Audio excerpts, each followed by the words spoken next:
Is the Palestinian crisis a land dispute, in your opinion? No, I don't think so at all. It's a religious issue, and I asked one.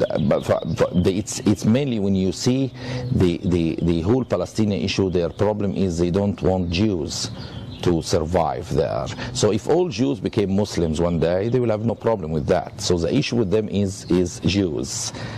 He's absolutely right. If you look at the Hamas charter of 1988, their charter literally says the day of judgment will not come about until the Muslims fight the Jews, killing the Jews. And the Jews hide behind stones and trees. The stones and trees will say, "O Muslims, O Abdullah, there's a Jew behind me, come and kill him." They believe that their religion cannot conclude until they kill all the Jews.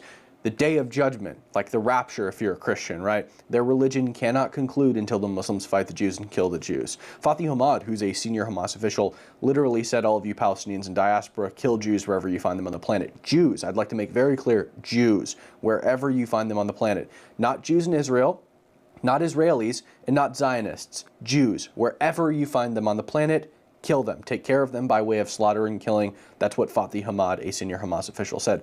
It is blatant anti-Semitism, and it is not about the land, it is about the Jews. The Arabs control all of the land surrounding Israel. They control Egypt, they control Iran, Syria, Lebanon, Saudi Arabia, Yemen, Oman, everywhere. The entire Middle East and much of North Africa are under Muslim control. They are mad that Jews have a small foothold, this little tiny sliver of land in the Middle East. And you're hearing it right now from a Muslim. This guy is a Muslim, and he's telling you exactly what I'm telling you.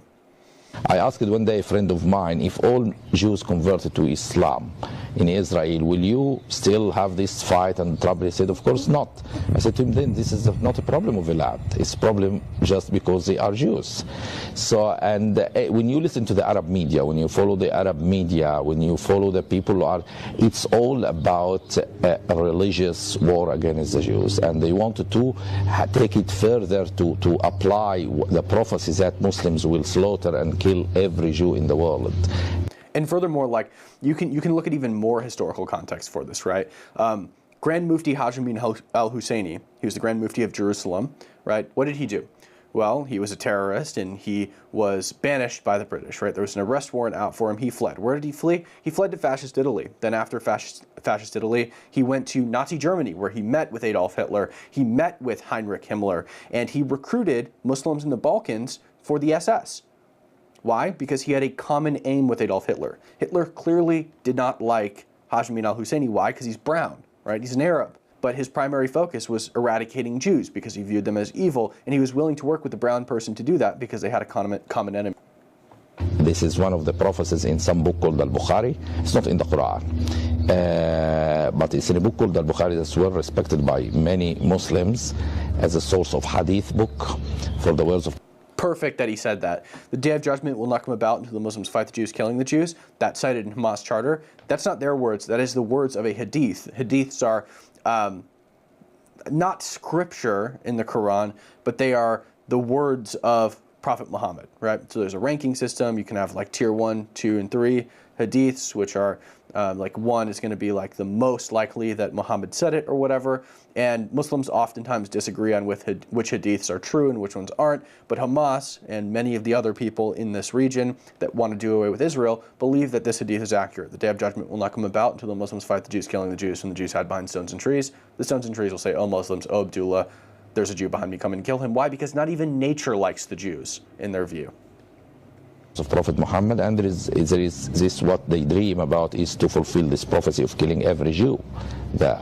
So the problem here is in my it's not a view. When you listen to the mosques, when you listen to the sermons, when you see the media, how they incite hatred and violence against people just because they are Jews.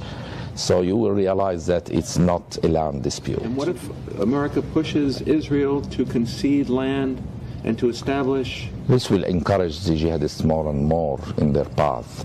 In fact, America should do the opposite. When the jihadists attacked America in September 11, they wanted to see these concessions happening. And if you showed them concessions, they will just attack you again. As when you were weak in 1998 and you didn't respond strongly enough against the attack on your embassies in Kenya and Tanzania, they attacked you again. It's how it is in the Middle East. People don't understand this. When you allow yourself to be perceived as weak, when somebody attacks you and you don't attack them back, you are perceived as weak. Not only do your enemies perceive you as weak and continue to attack you, your people will probably start to perceive you as weak and attack you. That's why the Middle East is so destabilized. And it was stronger. But when you went very hard on them, they haven't attacked you for years. And because they are afraid of you. So the jihadist mind is a different mind. You have to show them that what they want to achieve, they are getting the opposite. So if they are expecting you to do pressure on Israel, for example, to do concessions to them, then in fact you do the opposite of this. And this will give them a lesson: don't attack us again, because we will not surrender to you and we will do the opposite of what you want. So they feel they are losing, not gaining by their attacks. This is the message that you have to convey to them, and so to change their mind and to make them think twice before attacking you again or trying to attack you.